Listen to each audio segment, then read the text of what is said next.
to graduating, and I asked her to be in prayer for her in light of just where God would lead her.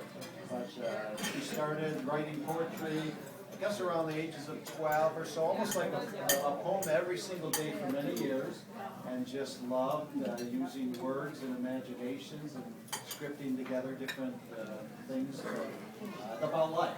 And so she's going to do, I think, one of her poems about Jonah, as she studied many times for your hermeneutics class or something at the Moody Bible Institute. So here's Emily Allison. All right.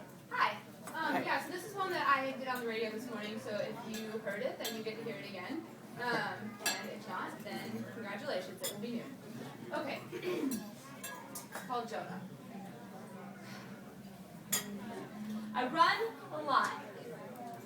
Even when I'm not pretending to stand still, I'm running, but somehow you, God, have seen it fit to let me hasten in my race to see how far I can get before you care. Sure, it's a cheap way to test your love, but I just don't believe it when you say you want to use me. It's easier to flee the scene than it is to let your love spread all over me and leave me broken and finally free. It just hurts too much, so I run.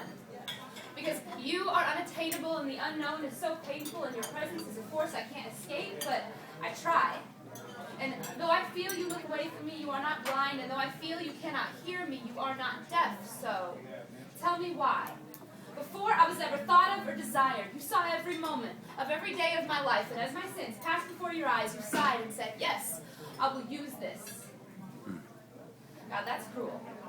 At least, that's the way it seems to me from where I'm running, and it seems to be that you're content to just let me get swallowed by the sea. God, deliver me. God, intervene, because I clearly can't stop running, and even my prayers are self-absorbed attempts to save myself with my most holy words. But despite my most elegant expressions of extolment, you will go on doing just what you plan to do. And I cannot change that.